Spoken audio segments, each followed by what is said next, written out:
더불어민주당 당직자예요. 더불어민주당 늘공입니다. 근데 되게 많이 힘써주세요. 그러니까 처장님이 대빵이에요. 민주당에. 네, 말씀해주세요. 네, 반갑습니다. 네.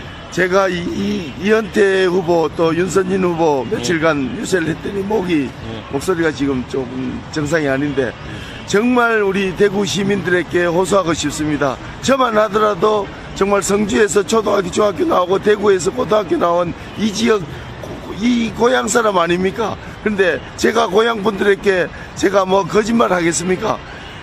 지금 오늘 제가 뉴스를 보니까 문재인 정부가 55개 국가에서 9,400명이나 우리 교민들을 국내에 모셔왔다고 그러지 않습니까? 정말 국가가 어떤 모습을 보여줘야 하는지, 문재인 정부가 코로나 사태에 얼마나 일을 하고 있는지 단적으로 나타낼 수 있는 일이다, 이런 생각합니다. 대구 같은 경우에는 우리가 대구 경북의 지역구 국회의원이 25분이십니다. 25명이 계시는데 우리가 민주당이 지금 대구에서 한 30%대 지지를 받고 있거든요. 그러면 30%를 적용하더라도 8명 정도 대구 경북에서 국회의원이 돼야 되는데 지역구 국회의원은 지금 2분밖에 없지 않습니까? 이 2분마저도 만약에 이번에 원내 들어가지 못한다 하면 과연 우리 대구 시민들은 누구를 통해서 대구의 현안들을 해결하겠습니까? 그렇기 때문에 대구에 4명, 경북에 4명 정도는 당연히 가야 된다, 이렇게 생각하고요. 이 대구에도 지금 이번에 출마하신 분들 중에 뭐 여야 할 것 없이 훌륭한 분들이 많이 계십니다. 우리 민주당 같은 경우에는 제가 중랑구에 이재용 장관을 굉장히 존경하는데 우리 시민고등학교 제가 다닐 때 거기 19번 도로 그 문제되는 것들 구청장 하면서 전부 다 그 정리하고 그런 구청장의 능력을 보여줬지 않습니까? 그 뒤에 환경부 장관 하시고 국민건강보험공단 이사장까지 하시고 서울대 나와가지고 직가이사까지 하는 이런 분을 갖다가 국회의원에 만약에 보내주지 않는다면 정말 누구를 과연 국회의원으로 뽑는다는 것입니까?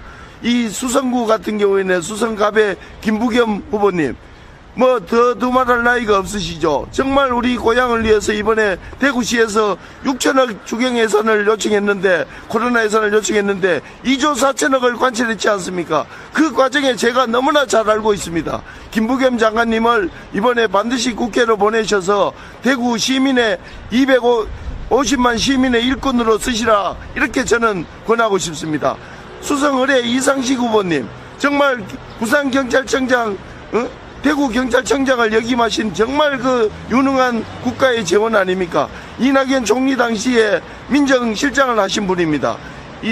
특히나 이상식 후보 같은 경우에는 주 영국 대사관에 근무 당시에 한국의 우수한 문화를 영국인들에게 알려서 유럽 사회에서도 주목받는 그런 훌륭한 그 인품을 갖춘 분이십니다. 이런 분들을 반드시 국회로 보내서 대구 시민의 일꾼으로 써야 한다, 이렇게 생각하고요.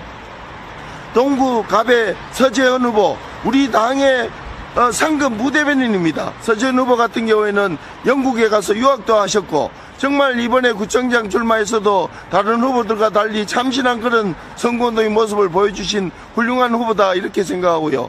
이승천 후보는 제가 국회에서 24년을 정말 당에서 국회에서 근무했지만은 정세균 현 총리님의 가장 측근 중에 한 분이십니다. 정세균 총리께서 국회의장 재직 당시에 정무실장, 수석 정무비서관을 했던 그런 분입니다. 이 이승천 후보는 우리가 반드시 이번에 국회로 보내서 동구의 그 산적한 현안들을 우리가 일을 시키는데 큰 일꾼으로 써야 한다, 이렇게 생각하고요. 북구 갑의 이현태 후보님, 제가 유세를 하다가 목이 이렇게 갔습니다마는 이현태 후보는 이번에 청와대에 출입하는 매일신문 기자 출신 아닙니까? 연세대학교를 나왔습니다. 이현태 후보는 이 연세대 동문들이 지금 문재인 정부의 실세들이 포진해 있지 않습니까?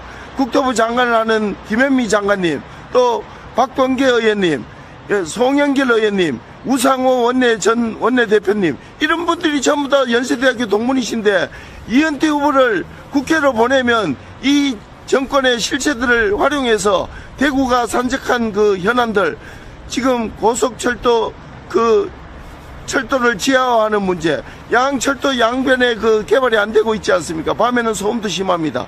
이러한 고속철 지하화 문제 같은 것을 이현태 후보는 반드시 해결할 수 있다 이렇게 생각하고요. 도청 이전 부지에 80층 랜드마크 빌딩을 짓겠다 이렇게 말씀하셨는데 거기에 상주인 인력 3만 명이 근무하는 그런 4차 산업 그 메카로 하겠다는 거 아닙니까? 이현태 후보는 정말 그 봉화 닭실의 그 어머니 친정이 봉화 닭실 분이신데 그런 우수한 가문에서 교육을 받아서 그런지 정말 어떤 약속을 해도 빈말이 없어요. 그래서 이현태 후보님이 반드시 그 자기의 그 세 가지 공약 80층 랜드마크 짓는 거 대구가 지금 대한민국에서 3대 도시니 하다가 지금 인천에 밀려가 4대 도시가 됐습니다. 대구가 4대 도시라고 얘기하지만은 대한민국에 50층 이상 마철로 빌딩이 110개가 있습니다. 200m 이상이고 50층 이상인 빌딩이 110개가 있는데 대구에 도대체 몇 개가 있습니까? 대구의 아파트 기껏해가 서너 개가 50층 넘는 그런 수준입니다. 정말 대구가 컬러풀 시티라고 하지만 전혀 컬러풀하지 않는 그런 대구 아닙니까? 대구의 발전을 도모하기 위해서라도 이현태 후보를 이번에 반드시 국회로 보내서 80층 랜드마크 빌딩도 짓고 고속철 지하화도 하고 그리고 엑스코선 제가 국토교통 전문위원 하다가 대구에 파견 와 있습니다. 이 엑스코선이야말로 수성못에서 이시아폴리스까지 13개 지하철역을 갖다 건설하는 큰 공사입니다. 이 엑스코선이 구축이 되면 정말 이 동쪽에도 철도의 그런 혜택을 누릴 수 있고 지금 그 영경지구라든지 북구에 새로 들어서 쓰는 그 주거단지가 이 엑스코선의 혜택을 볼 수 있지 않습니까? 이현태 후보를 국회로 보내서 반드시 이번에 그 엑스코선과 80층 랜드마크와 고속철 지하를 이를 반드시 약속을 지키도록 그렇게 했으면 좋겠습니다. 북구의 홍일학 후보님 정말 제가 존경하는 분입니다. 홍일학 의원님은 지금 재선 의원이신데 산자위 간사를 하고 계시고 예산결산위원회 예산결산위원이십니다. 예산결산위원 하면서 대구에 이번에 관철했던 사업들을 거의 다가 홍일학 의원이 손을 안 댄 게 없습니다. 특히나 8조 원에 달하는 고속철 지하화 사업은 야당 의원 10명 있어도 정말 엄두가 안 나는 그런 큰 사업이었습니다. 코로나 사태로 대구 경제가 침체해 있는데 이 고속철 지하화 사업을 관철하게 되면 대구의 새로운 누딜 사업이 된다 이렇게 저는 확신을 하고요. 이번에 홍일학 의원께서 다들 안 된다고 포기하고 있던 고속철 지하화 사업을 이번에 야당 의원, 여당 의원, 정부 인사들 전부 찾아다님이 끝까지 포기하지 않아하고 이렇게 관철해가지고 이게 타당한지 안 한지 하는 그 20억 예산을 따냈습니다. 정말 홍일학 의원의 대구 시민을 사랑하는 그 마음을 저는 높이 평가하고 홍일학 의원을 계속해서 우리의 일꾼으로 써먹어야 된다 이렇게 생각합니다. 서구의 윤선진 후보님 정말 대학교 4개 대학 5개 대학에서 강연을 하신 그런 훌륭한 교육자 아닙니까? 정말 명문 가문의 그런 훌륭하신 분인데 이 정계로 들어와서 지금 구청장 출마하시고 정말 고생을 하고 계십니다. 이런 훌륭한 분이 이 서구는 정말 서대구 역사 700억을 들여가 서대구 역사를 내놨지만 그 앞에 딱 나오면 대구 250만 시민들이 내놓는 오물, 하수도, 폐수, 염색물 해서 이 5개 혐오시설이 전부 서대구 역사 인근에 10km 이내에 다 포진해 있습니다.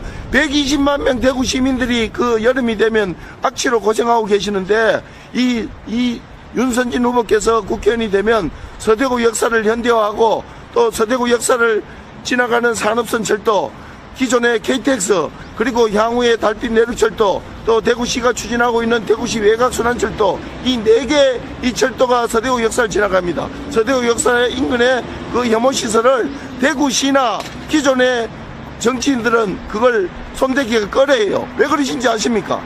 이분들이 대부분 다 그 사업들을 민자사업으로 추진했기 때문에 정부의 손을 벌리는 순간에는 이 사업이 잘못됐다 하는 걸 인정을 해야 돼요. 그렇기 때문에 윤선진 의원과 제가 처장 마치고 선거 끝나면 국토교통 전문위로 돌아가면 반드시 이 문제를 문제 삼아서 서대구 역사 인근의 5대 혐오시설을 현대화하거나 다른 지역으로 옮기는 그런 사업을 반드시 약속을 지켜서 추진하겠다 이런 말씀을 드리고요. 달서 갑의 권태경 후보님 이번에 아시다시피 야당 후보끼리 지금 싸워가지고 고소고발하니 난리를 치지 않습니까? 정말 야당 후보가 그 단기간에 재산을 정말 그마치 증식했는지 저도 의심스러워요. 제가 뭐 집사람 교장하고 제가 국회에서 20년 근무해도 그런 재산 전혀 없거든요. 정말 10억 모으기도 힘든데 어떻게 그 단기간에 몇십억을 그래 모았는지 정말 의심이 가요. 그런데 권태경 후보야말로 그러한 도덕성 측면에서는 검증된 사람이다 이렇게 생각하고요. 달서 의뢰 허소 후보 허소 당선 허소 이게 이번 선거의 캐치프레이즈 아닙니까? 허소는 정말 당선해야 합니다. 왠지 아십니까? 허소 가문에 14분의 독립유공자가 계십니다.